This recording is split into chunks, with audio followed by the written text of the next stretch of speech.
Isn't it really amazing?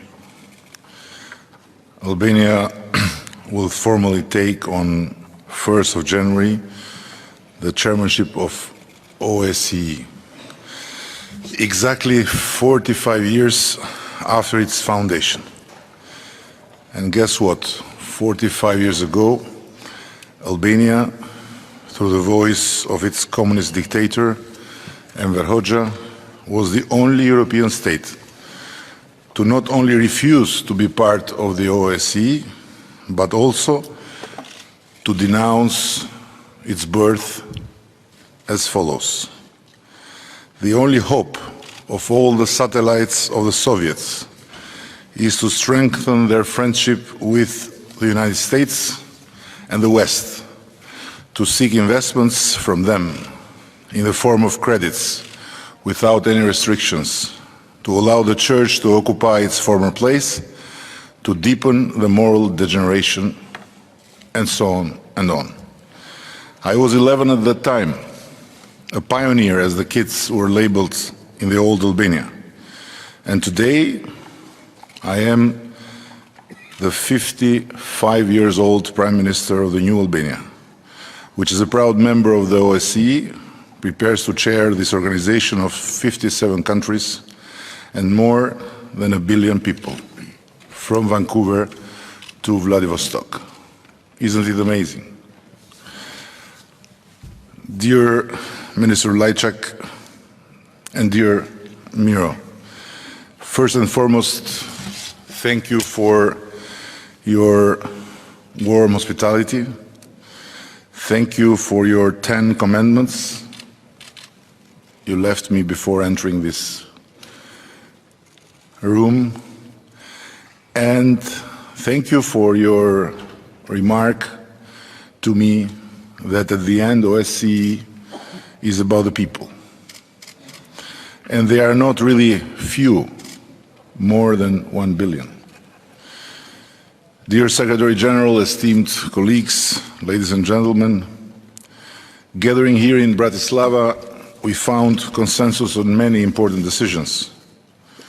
That gives me confidence that despite our differences, achievements are possible if we are patient, perseverant, and ready to create the necessary diplomatic space. In particular, we applaud the decision on the future Swedish and Polish chairmanships, improving our ability to give strategic direction to the OSCE in the coming years. And I hope our initiative to change the name of the contacts groups with Asian and Mediterranean partners will be approved. On the other hand, we regret that there are several key decisions on which we have not reached agreement. There are still deep fractures on key political and security issues, where participating states around this table feel that no compromise is acceptable or that OSCE commitments are being violated. It falls to the incoming Albanian chairperson in office to look ahead to the upcoming year. For Albania, it is a historic moment. Albania is a country with a rich and diverse history, strong traditions, and an aspirational vision for the future. After enduring many challenges in the 20th century, our people now aspire to lasting prosperity, security, and peace, all of which is no small part dependent upon good relations with our neighbors and with partners further away. Religious harmony and hospitality are easily recognized among Albanians. Pope Francis paid in Albania his first official visit abroad to praise what he called religious fraternity among Muslims, Catholics, and Orthodox Christians, and others. Furthermore, we were the only country with a larger number of Jewish people at the end of the Second World War compared to when the war started, and with a record of no single Jew having been released to the Nazis. But one does not need to get so back in time to recognize our hospitality. In 1999, in a country of no more than 3 million people, we welcomed and housed more than 500,000 Albanians from Kosovo, in what now should serve to everyone as a reminder of what does not need to be repeated ever again. From a nature under a cruel regime that opposed the Helsinki spirit, we are now honored to have your confidence and lead our organization. Chairing the OSCE marks the highlight of such significant transformation. Our vision for the Albanian chairmanship in 2020 is guided by 3 important standpoints. First, we intend to focus on the basics, implementing together, in good faith, the encompassing set of our political commitments. This is essentially for the credibility of the OSCE as the largest regional security organization, and for all of us, its participating states. The Helsinki recipe for peace in Europe is simple yet effective. Respect for sovereignty and territorial integrity, and respect for human rights and fundamental freedoms. If we want security and peace in Europe, we will have to take responsibility for fully implementing our commitments. Second, the OSCE has proven the ability to deploy quickly and sometimes where no one else can. This is a huge asset, making a difference on the ground, be it when preventing the escalation of a conflict, monitoring elections, or supporting reforms, improves the security and prosperity of our citizens. This is a unique advantage of our organization, and the Albanian chairmanship will promote the work of the OSCE where it is closest to people. Third, inspired by the 30th anniversary of the Charter of Paris, we'll continue to strengthen dialogue. This is the only way to rebuild trust between us. Promoting confidence-building measures and making full use of the structured dialogue are critical to this endeavor. Our detailed program of priorities for 2020 will be distributed at the start of the year. But I would like to take this opportunity to mention some key issues that will feature in our agenda. The crisis in and around Ukraine remains the most pressing security challenge in Europe. It is unacceptable that protracted conflicts in our region continue to claim lives. Therefore, conflict resolution efforts will be on top of the agenda of the Albanian chairmanship. Women continue to suffer most from instability and conflict. They are also unjustly excluded from peace talks.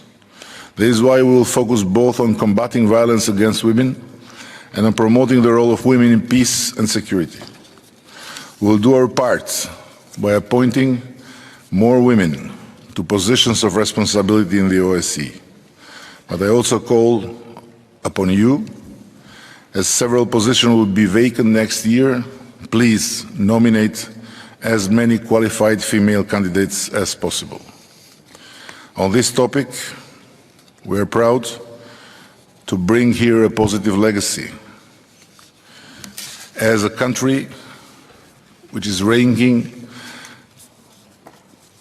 among top 5 in the world for the women participation in government and quite high worldwide for the participation of women in public affairs.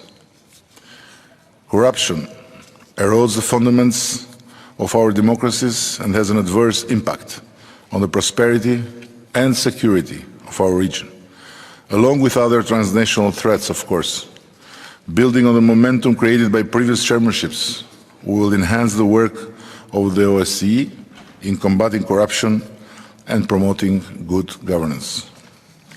Trafficking in human beings is both a serious human rights violation and a security risk. The OSCE is now a global leader in combating human trafficking, and in 2020 will continue to champion the OSCE activity in this area. Last, intolerance and hate speech are spreading in Europe. We must redouble efforts to counter discrimination and promote human rights and fundamental freedoms. Both anti-Semitism and anti-Muslim behavior and attitudes are, in our view, totally unacceptable, and we have and should fight them together. I believe we have crafted a realistic and balanced program informed by extensive consultation with capitals and in Vienna. Throughout next year, Albania will be an open and inclusive chair. I want to guarantee you that the voices of each participating state will be heard with respect and that decisions will be taken in a fully transparent manner.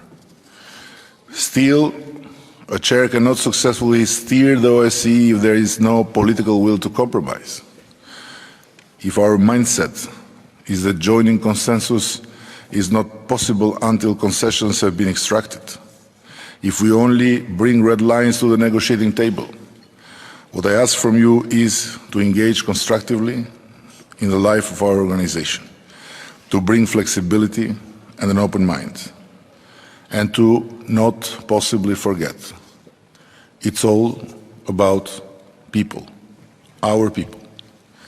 We have a shared responsibility towards the OSCE. Let us ensure its functionality, and let us start by adopting a timely and balanced budget by the end of this year. We will build upon the achievements and experience of the previous chairmanships, and together with the expertise of our partners, we will make the next year, I'm sure, a success. Our success will be the success of the 57. We all have a responsibility here, not for just a bunch of people, but for more than 1 billion people. Thank you very much.